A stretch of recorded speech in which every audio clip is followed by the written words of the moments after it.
These are not war movies built for spectacle. These are stories shaped by truth, by fear, by decisions that carried real consequences. Each one reveals a side of war most films avoid: the waiting, the confusion, the cost, and the quiet courage that rarely gets recognized. Stay with me, because what rises to number one is not just authentic. It is something veterans still say feels painfully real. Number 10. The Longest Day, 1962. The moment the ramps drop, the illusion disappears. There is no heroic music guiding the soldiers forward. There is only confusion. Orders collide, units scatter, and men who trained for months suddenly realize they are stepping into something no rehearsal could prepare them for. What makes The Longest Day stand apart is not spectacle, but structure. It refuses to center a single hero. Instead, it fractures the battlefield into perspectives: British command rooms, American landing craft, German defenses waiting in silence. Veterans have long pointed to this fragmented storytelling as one of its most authentic qualities. War does not unfold in a clean narrative. It happens all at once in disconnected moments of fear and decision. The British sequences in particular carry a procedural weight that feels grounded. Officers debate timing. Intelligence is questioned. Communication delays create deadly gaps. Nothing feels simplified. Even success comes wrapped in uncertainty. You sense that no one truly knows how the day will end. There is also restraint in how violence is presented. It is not stylized. It is abrupt and impersonal. Soldiers fall without speeches. Plans succeed and fail in the same breath. That emotional neutrality is something many veterans recognize. Real combat rarely gives closure. It just moves forward. What lingers is not triumph, but exhaustion. A sense that victory is not a moment, but a cost that keeps accumulating. That is why The Longest Day continues to resonate. It does not try to make war cinematic. It shows how overwhelming it really is. Number 9. Dunkirk, 1958. There is no charge toward glory here, only a slow, desperate retreat toward survival. Boots sink into wet sand. Smoke fills the horizon, and every man waiting on that beach understands a simple truth. They are not trying to win. They are trying to get out alive. The 1958 version of Dunkirk strips the event down to its most human level. There are no sweeping speeches, no heroic framing, just a constant pressure of uncertainty. Veterans often describe retreats as moments where discipline is tested more than courage. This film captures that tension with uncomfortable honesty. What stands out is how the story shifts between soldiers and civilians.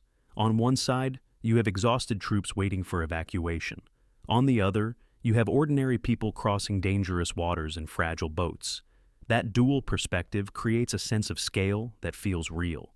War is not just fought on the front line. It reaches into every corner of society. The pacing is deliberate, almost slow, and that is exactly why it works.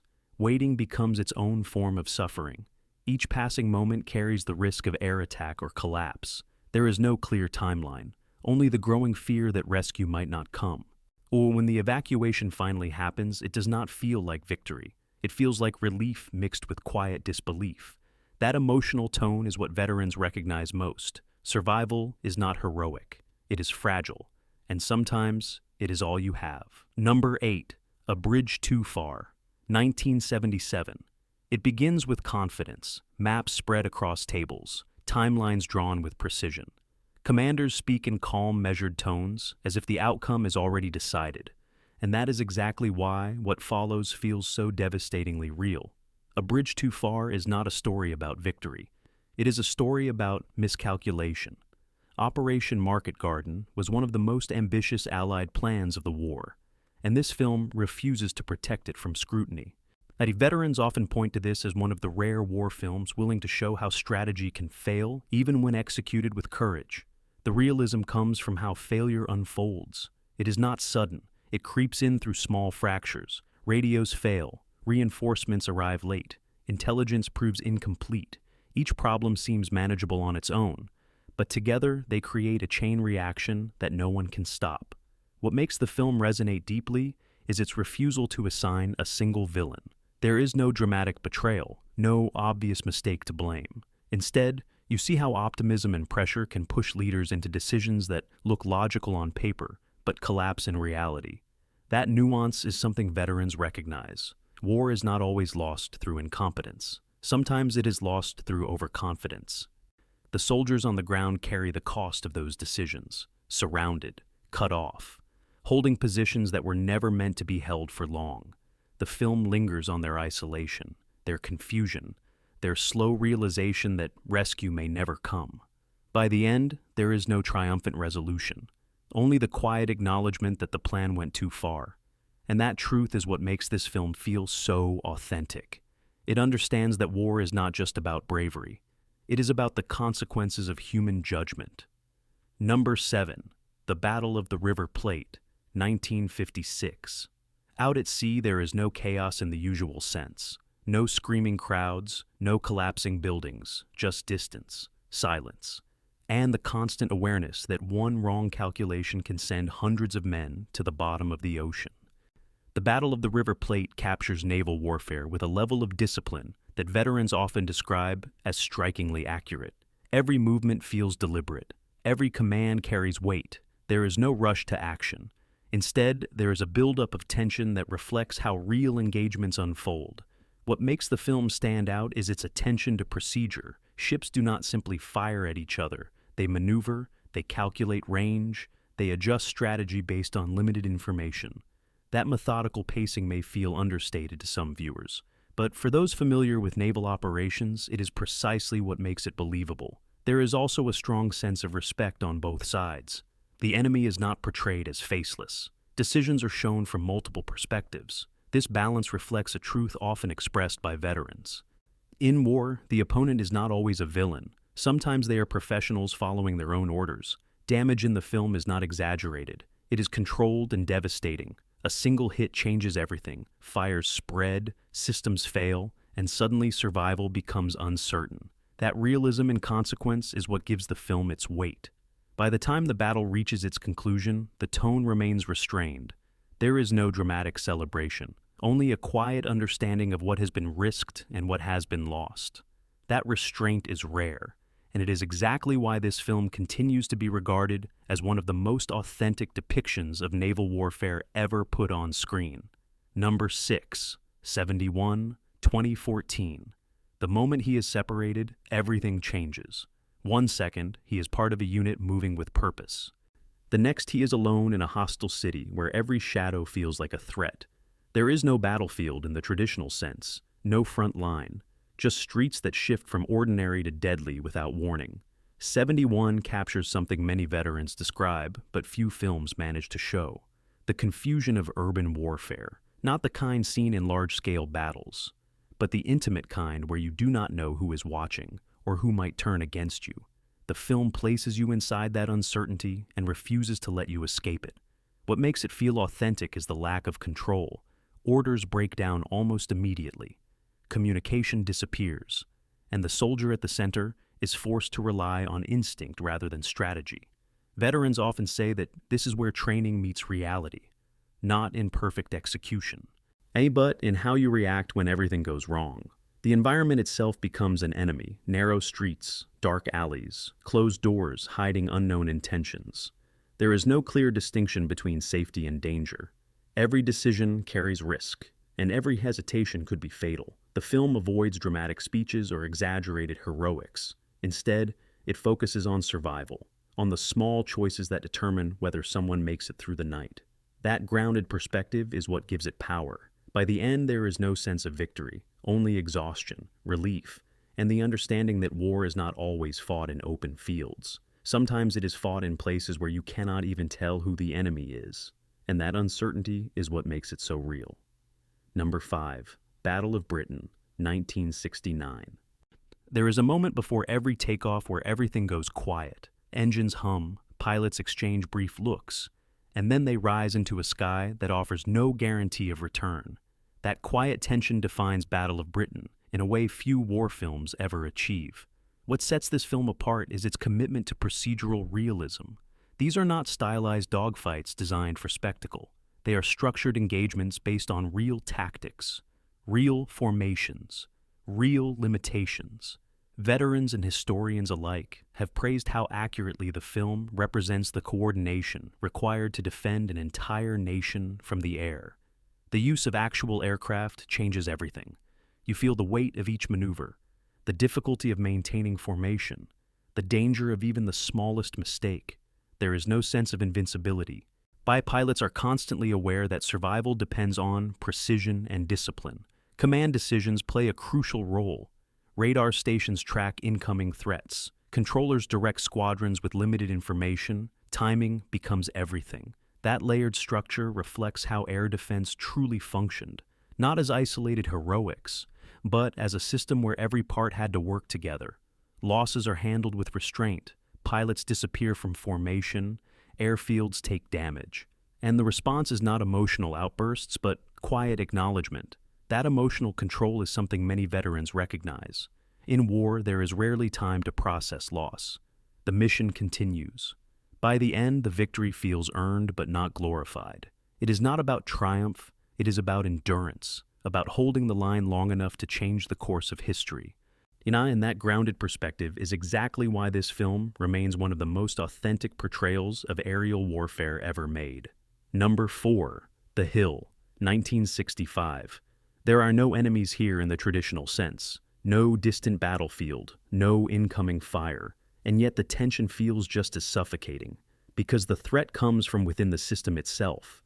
The Hill is one of the rare war films that strips away combat entirely and still feels brutally authentic. Veterans often point to it as a reflection of something many prefer not to talk about: the psychological pressure inside military structures when authority is misused and discipline turns into punishment. The setting is simple: a desert detention camp where soldiers are pushed beyond physical and mental limits. But what unfolds inside that space reveals a deeper truth. War does not only test men in battle, it tests them in how they treat each other when power is uneven and accountability is absent. What makes the film resonate is its realism in behavior. The routines feel repetitive. The punishments feel methodical. There is no dramatic escalation, just a slow grinding pressure that wears people down over time.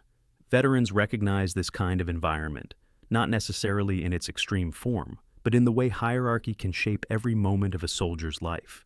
The performances are controlled. No one delivers heroic speeches. No one breaks into cinematic defiance. Instead, you see quiet resistance, internal struggle, the kind that builds silently until it can no longer be contained.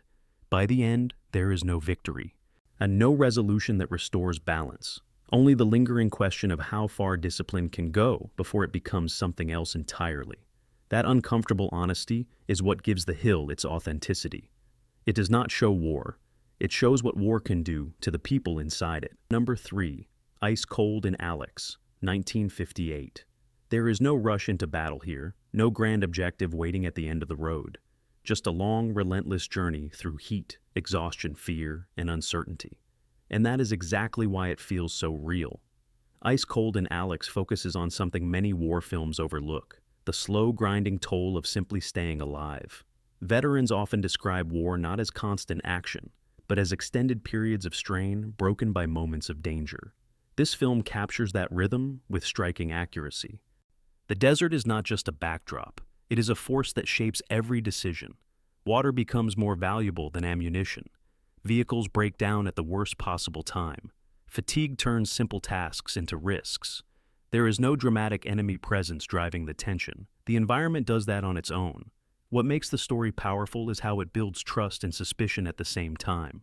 The group must rely on each other to survive, but they are also aware that not everyone may be who they seem. That layered tension reflects a truth often expressed by veterans. In extreme conditions, even small doubts can grow into serious threats. The pacing is deliberate. Every mile feels earned.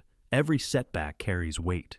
There are no shortcuts, no sudden bursts of heroism that change everything, just persistence. When the journey finally reaches its end, the reward is not glory. It is relief. A moment of quiet satisfaction after enduring something that could have easily broken them. That understated conclusion is what makes the film resonate. It understands that survival itself is sometimes the only victory that matters. Number 2. Kajaki, 2014. There is a moment when everything stops. Not because the danger is gone, but because moving even an inch could make it worse. One step in the wrong direction, and the ground itself turns into the enemy. Kajaki places you inside one of the most terrifying realities of modern warfare, a minefield where there is no escape without risk. Veterans who have experienced IED zones often describe the same feeling, the sudden shift from movement to paralysis. The realization that survival depends on stillness rather than action. What makes the film so authentic is its refusal to exaggerate. There are no dramatic rescues, no cinematic shortcuts, time stretches, pain builds, and every decision carries unbearable weight. The soldiers are not portrayed as invincible. They are human, afraid, trying to stay focused while knowing that one mistake could cost everything. Communication becomes fragmented, orders are limited, and the chain of command struggles against the reality of the situation. This is where training meets uncertainty, where procedure offers guidance but not solutions.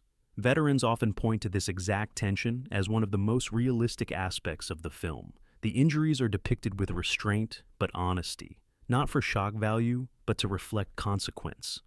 Each moment reinforces the fragility of the human body in an environment designed to destroy it. By the end, there is no dramatic victory, only survival at a cost, physical, emotional, psychological. And that is what makes Kajaki stand out. It does not present war as action. It presents it as endurance, as fear that does not fade, and as courage that exists quietly in the worst possible conditions. Number 1. The Cruel Sea, 1953. There is no glory in the open ocean, only cold water, endless horizon, and the constant threat beneath the surface. You cannot see the enemy, you can only sense it, and that uncertainty becomes part of every decision. The Cruel Sea is often regarded as one of the most authentic naval war films ever made. Not because it shows spectacular battles, but because it understands the psychology of those who lived through them. Veterans frequently point to its honesty, its willingness to show the weight of command and the cost of survival. Convoy duty was not about dramatic confrontations. It was about patience, about long stretches of monotony broken by sudden danger. The film captures that rhythm perfectly. Ships move in formation. Sonar operators listen for faint signals, and every contact could mean life or death. What sets the film apart is its moral complexity. There are moments where decisions must be made instantly, decisions that cannot be undone, and those choices stay with the men long after the immediate danger has passed. That lingering impact is something veterans recognize deeply. War does not end when the battle is over. It stays with you. The performances are restrained, the dialogue is minimal, and yet the tension never fades, because the threat is always present even when nothing is happening.